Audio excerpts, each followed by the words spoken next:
Coucou Audrey, comment vas-tu? Bonjour Martha, ça va très bien et toi? Ouais, très bien.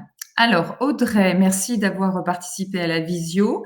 Donc T'en tu prie. es rentrée, chez Men Training Center France en tant que monitrice en mai 2023 et tu es passée instructrice cette année, en juin 2025.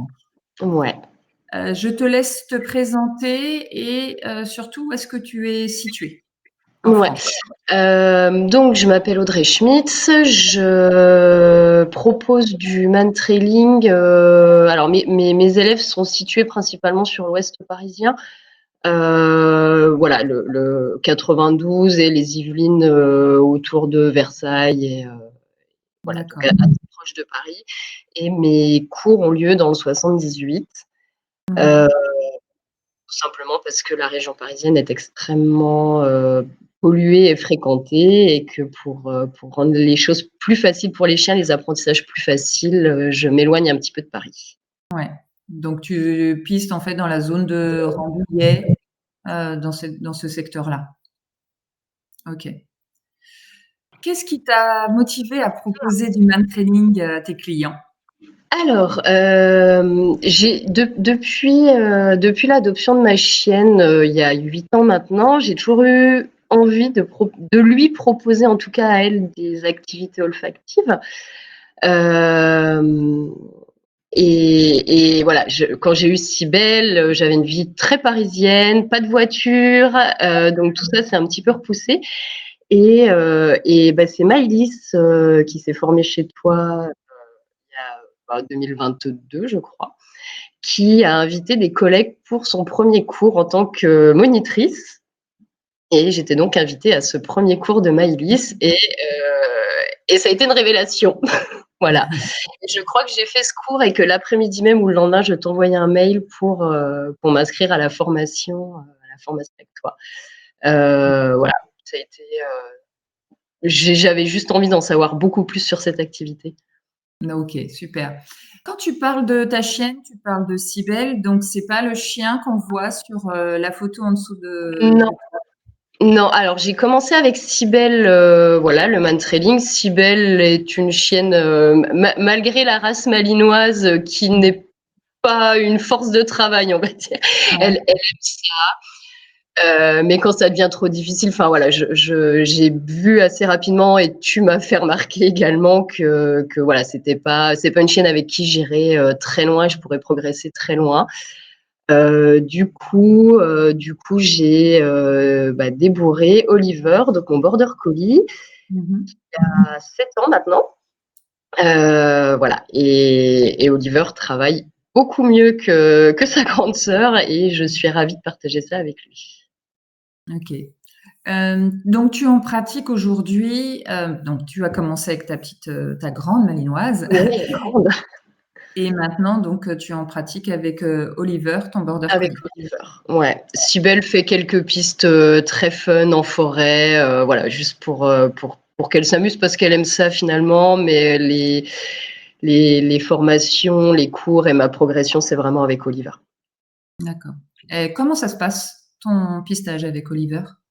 Alors Oliver travaille plutôt bien. Je parle sous ton contrôle, mais je crois que c'est vrai.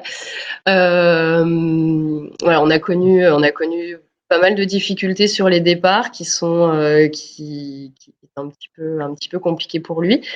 Hem, Ça va beaucoup mieux, mais ça reste un travail de tous les jours. À chaque piste, on peut découvrir une difficulté qui amène à un autre travail à faire.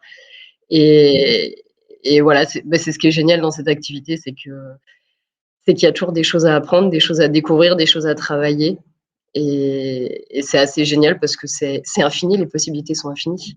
Ouais, ils pistent plutôt bien et puis voilà, il y a des jours où ça va moins bien marcher et des jours ils vont nous épater donc rien n'est gagné d'avance, hein, ça serait trop simple. Est-ce que tu proposes, d'autres activités en dehors du man-training? Ouais, alors moi, mon activité principale, j'ai envie de dire, puisque ça m'occupe du lundi au vendredi, c'est de la balade en meute. Mmh. Donc, avec une clientèle de chiens parisiens que j'emmène en forêt sur l'heure du déjeuner. Voilà, quand les maîtres sont absents et qu'ils peuvent pas s'occuper de leur chien. Ça, c'est ce que je fais, voilà, du lundi au vendredi, OK, avec, voilà, comme métier. OK. Toi, tu proposes des séances que le week-end, c'est ça, hein? Principalement samedi. Alors, il y a souvent une séance le matin. Je mets quelquefois des séances l'après-midi, Mmh. pour permettre à chacun de trouver son compte. Voilà, mais c'est vraiment, séance le week-end uniquement et en demi-journée. OK. Est-ce que tu voudrais parler de quelque chose qui te tient à cœur? Ce qui me tient à cœur, un petit peu l'expérience en fait avec ma chienne, c'est que j'ai attendu, enfin je m'y suis pas mise tout de suite au mantrailing et j'ai envie de dire à tout le monde en fait: «Faites des activités avec vos chiens». Mmh. Hem, alors je vais prêcher pour notre paroisse, mais c'est vrai que le mantrailing, c'est vraiment adapté à énormément de chiens. Qui sont un petit peu difficiles, voilà, s'ils ont des problèmes avec les congénères, avec les humains, finalement, on trouve toujours possibilité de les mettre en réussite. Et voilà, on les voit sous un autre angle parce qu'on voit notre chien réussir. Et je crois qu'il ne faut pas attendre que le chien ait 5 ans pour s'y mettre. Ouais. Et qu'on prend vraiment du plaisir. Et franchement, on regrette pas de passer du temps avec notre chien. Non, c'est du bon temps. Vraiment, faut le faire. Mmh. Tu as une page, Facebook? Alors Facebook, Mantrailing Center, _ Audrey Schmitz et Instagram, Mantrailing Center, _ Audrey, tout simplement. OK, super. Eh beh, écoute, je te remercie beaucoup d'avoir participé à cette visio Merci Martha, merci beaucoup, c'est une super idée. et je te dis à très bientôt. Bye.